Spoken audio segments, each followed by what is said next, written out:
ॐ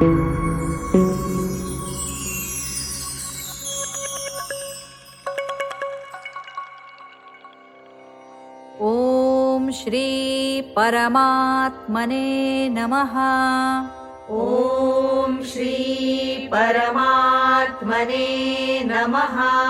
श्रीमद्भगवद्गीता श्रीमद्भगवद्गीता अथ चतुर्थोऽध्यायः। अथ चतुर्थोऽध्यायः। श्रीभगवानुवाच श्रीभगवानुवाच इमौ विवस्वते योगम् प्रोक्तवानहमव्ययम् विवस्वान्मनवे प्राह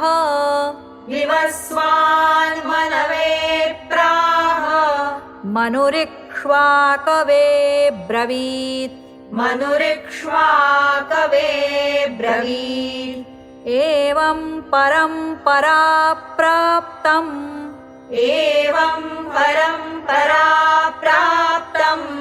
इमं राजर्षयो विदुः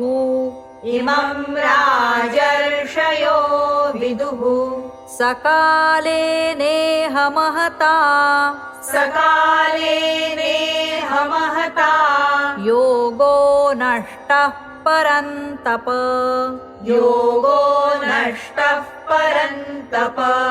स एवायं मया तेद्य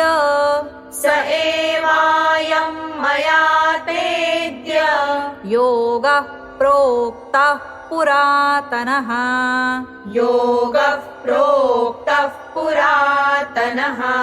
भक्तोऽसि मे सखा चेति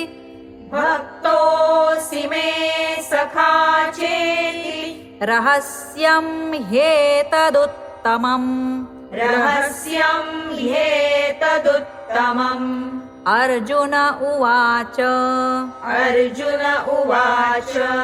अपरं भवतो जन्म परैर्जन्म विवस्वतः कथमेतद्विजानीयान्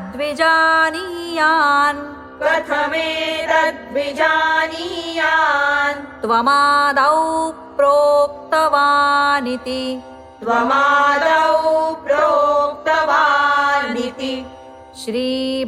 श्रीभगवानुवाच बहूनि मे व्यतीतानि जन्मानि तव चार्जुन तान्यहं वेद सर्वाणि न त्वं वेत्थ परन्तप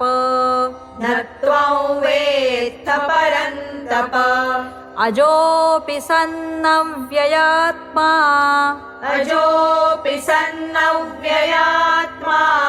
भूतानामीश्वरोऽपि सन्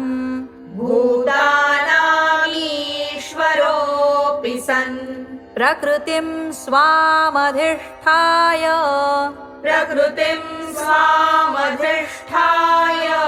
सम्भवाम्यात्ममायया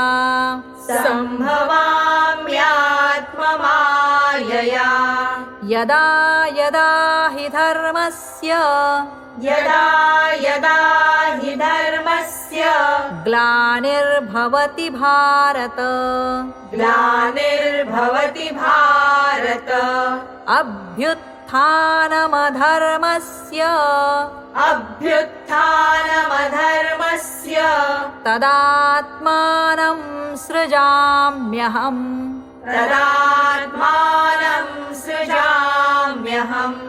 परित्राणाय साधूनां विनाशाय च दुष्कृताम् विनाशाय च दुष्कृताम् धर्मसंस्थापनार्थाय धर्मसंस्थापनार्थाय सम्भवामि युगे युगे सम्भवामि युगे युगे जन्म कर्म च मे दिव्यम् जन्म कर्म च मे दिव्यम् एवं यो वेत्ति तत्त्वतः एवं यो वेत्ति तत्त्वतः त्यक्त्वा देहं पुनर्जन्म त्यक्त्वा देहं पुनर्जन्म नैति मामेति सोऽर्जुन नैति मामेति सोऽर्जुन वीतरागभयक्रोधा वीतरागभयक्रोधा मन्मया मामुपाश्रिताः मन्मया मामुपाश्रिताः बहवो ज्ञानतपसा बहवो ज्ञानतपसा पूता मद्भावमागताः पूता मद्भावमागताः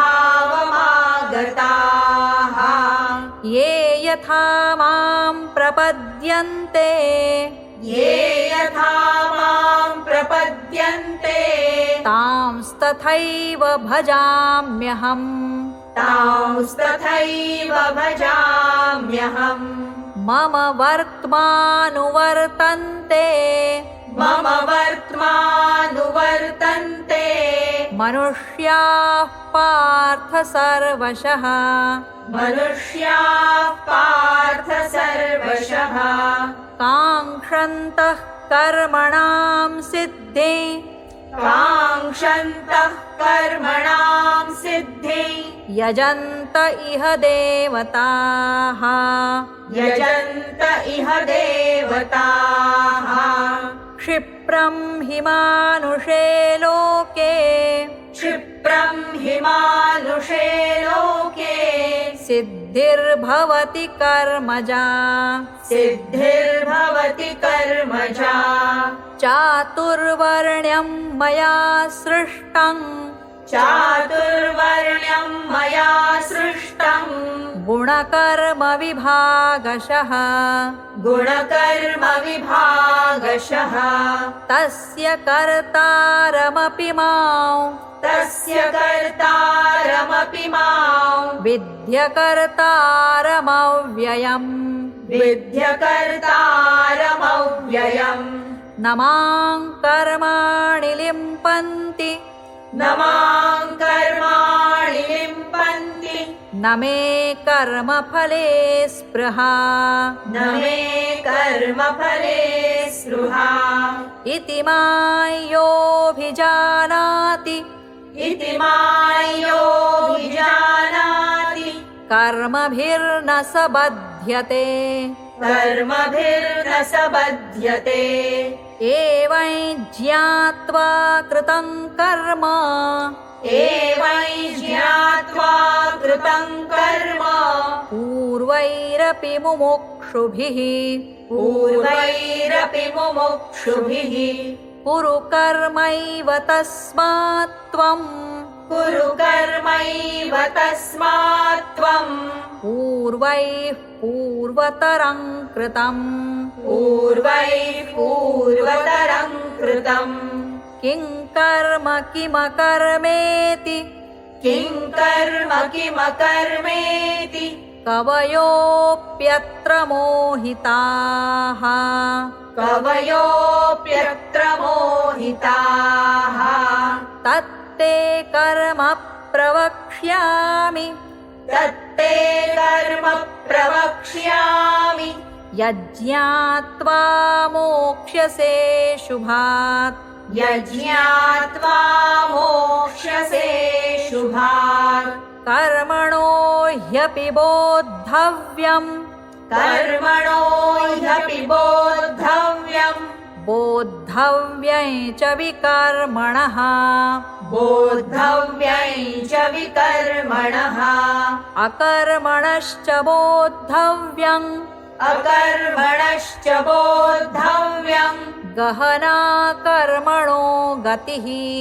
गहना कर्मणो गतिः कर्मण्यकर्म यः पश्येत् कर्मण्यकर्म यः पश्येत् अकर्मणि च कर्म यः अकर्मणि च कर्म यः स बुद्धिमान् मनुष्येषु स बुद्धिमान् मनुष्येषु स युक्तः कृत्स्नकर्मकृत् स युक्तः कृत्स्नकर्मकृत् यस्य सर्वे समारम्भाः यस्य सर्वे समारम्भाः कामसङ्कल्पवर्जिताः कामसङ्कल्पवर्जिताः ज्ञानाग्निदग्धकर्माणन् ज्ञानाग्निदग्धकर्माणन् तमाहुः पण्डितं बुधाः तमाहुः पण्डितं बुधाः त्यक्त्वा कर्मफलासङ्गन् त्यक्त्वा कर्मफलासङ्गन् नित्यतृप्तो निराश्रयः नित्यतृप्तो निराश्रयः कर्मण्यभिप्रवृत्तोऽपि कर्मण्यभिप्रवृत्तोऽपि नैव किञ्चित् करोति सः नैव किञ्चित् करोति सः निराशीर्यत चित्तात्मा निराशीर्यत चित्तात्मा त्यक्त सर्वपरिग्रहः त्यक्त सर्वपरिग्रहः शारीरं केवलं कर्म शारीरं केवलं कर्म कुर्वन्नाप्नोति किल्बिषम् कुर्वन्नाप्नोति किल्बिषम् यदृच्छालाभसन्तुष्टो यदृच्छालाभसन्तुष्टो द्वन्द्वातीतो विमत्सरः द्वन्द्वातीतो विमत्सरः समसिद्धावसिद्धौ च समसिद्धावसिद्धौ च कृत्वापि न निबध्यते कृत्वापि न निबध्यते गतसङ्गस्य मुक्तस्य गतसङ्गस्य मुक्तस्य ज्ञानावस्थितचेतसः ज्ञानावस्थितचेतसः यज्ञायाचरतः कर्म यज्ञायाचरतः कर्म समग्रं प्रविलीयते समग्रं प्रविलीयते ब्रह्मार्पणं ब्रह्महविर् ब्रह्मार्पणं ब्रह्महविर् ब्रह्माग्नौ ब्रह्मणाहुतम् ब्रह्माग्नौ ब्रह्मणाहुतम् ब्रह्मैव तेन गन्तव्यम् ब्रह्मैव तेन गन्तव्यम् ब्रह्मकर्म समाधिना ब्रह्मकर्म समाधिना दैवमेवापरे यज्ञै दैवमेवापरे यज्ञै योगिनः पर्युपासते योगिनः पर्युपासते ब्रह्माज्ञावपरे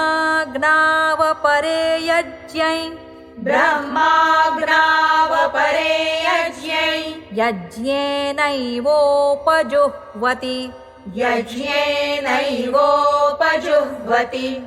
श्रोत्रादीनीन्द्रियाण्यन्ये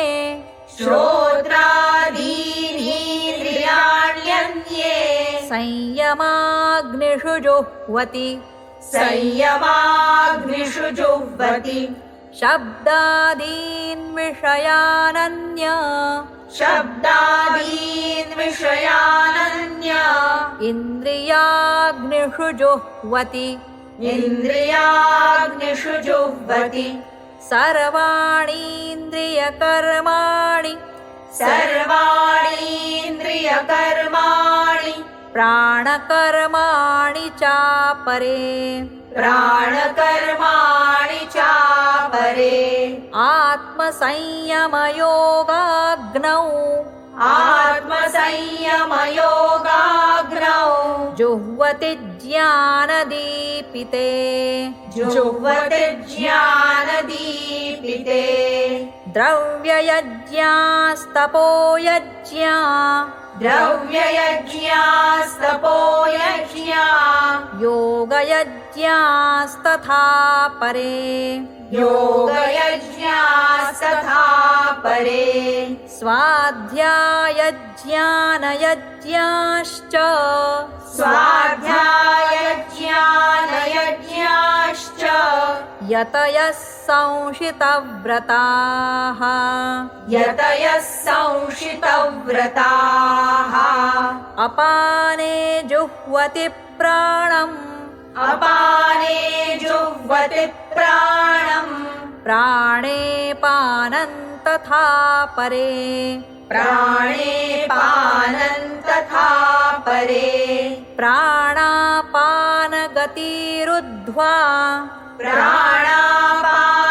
प्राणापानगतिरुद्ध्वा प्राणायामपरायणाः प्राणायामपरायणाः अपरे नियताहाराः अपरे नियताहारा प्राणान् प्राणेषु जुह्वति प्राणान् प्राणेषु जुह्वति सर्वेऽप्येते यज्ञविदो सर्वेऽप्येते यज्ञविदो यज्ञक्षपितकल्मषाः यज्ञक्षपितकल्मषाः यज्ञशिष्टामृतभुजो यज्ञशिष्टामृतभुजो यान्ति ब्रह्म सनातनम् यान्ति ब्रह्म सनातनम् नायल्लोकोऽस्त्ययज्ञस्य नायल्लोकोऽस्य यज्ञस्य कुतोऽन्यः कुरु सत्तम कुतोऽन्यः कुरु सत्तम एवं बहुविधा यज्ञा एवं बहुविधा यज्ञा वितता ब्रह्मणो मुखे वितता ब्रह्मणो मुखे कर्मजान् विद्धितान् सर्वान् कर्मजान् विद्धितान् सर्वान् एवं ज्ञात्वा विमोक्ष्यसे एवं ज्ञात्वा विमोक्ष्यसे श्रेयान् द्रव्यमयाद्यज्ञाज् श्रेयान् द्रव्यमयाद्यज्ञात् ज्ञानयज्ञः परन्तप ज्ञानयज्ञः परन्तप सर्वं कर्माखिलं पार्थ सर्वं कर्माखिलं पार्थ ज्ञाने परिसमाप्यते ज्ञाने परिसमाप्यते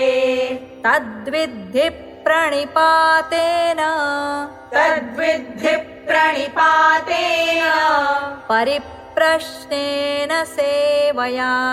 परिप्रश्नेन सेवया उपदेक्ष्यन्ति ते ज्ञानै उपदेक्ष्यन्ति ते ज्ञानै ज्ञानिनस्तत्त्वदर्शिनः ज्ञानिनस्तत्त्वदर्शिनः यज्ञात्वा न पुनर्मोहम् यज्ञात्वा न पुनर्मोहम् एवं यास्यसि पाण्डव एवं यास्यसि पाण्डव येन भूतान्यशेषेण येन भूतान्यशेषेण द्रक्ष्यस्यात्मन्यथो मयि द्रक्ष्यस्यात्मन्यथो मयि अपि चेदसि पापेभ्यः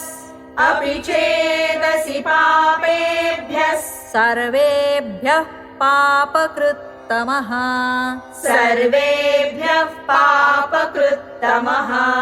सर्वैज्ञानप्लवेनैव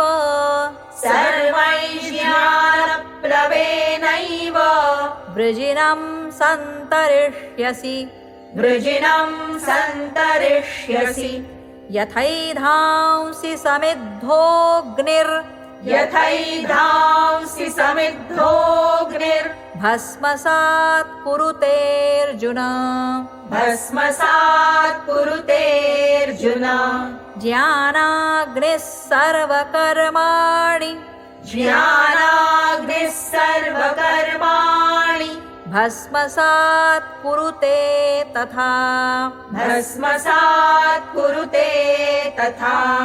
न हि ज्ञानेन सदृशम्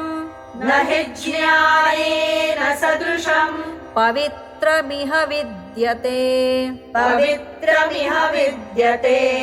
तत्स्वयं योगसंसिद्धः कालेनात्मनि विन्दति श्रद्धावान् लभते ज्ञानम्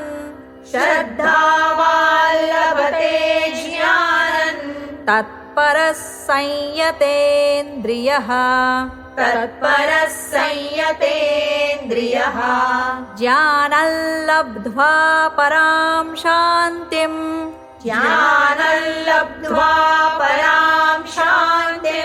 अचिरेणाधिगच्छति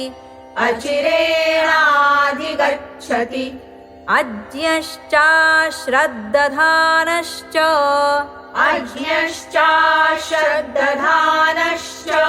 संशयात्मा विनश्यति नायं लोकोऽस्ति न परो न सुखं संशयात्मनः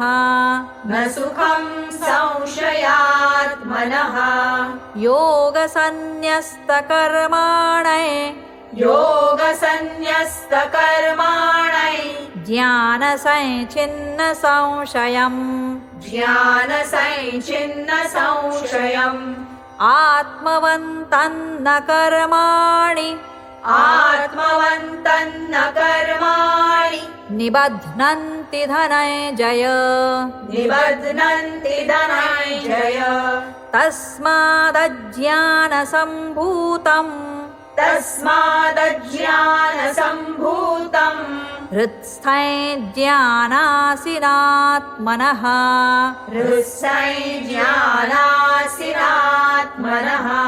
चित्त्वैनं संशयं योगम्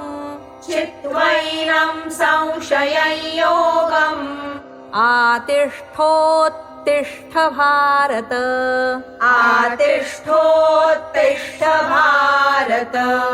ॐ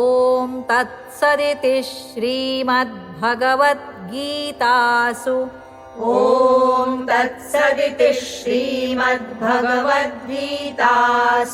उपनिषत्सु ब्रह्मविद्यायां योगशास्त्रे श्रीकृष्णार्जुन संवादे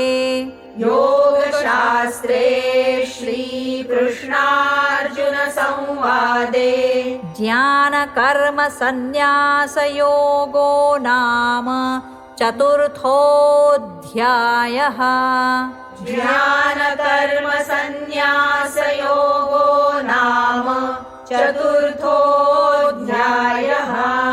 ॐ श्रीकृष्णार्पणमस्तु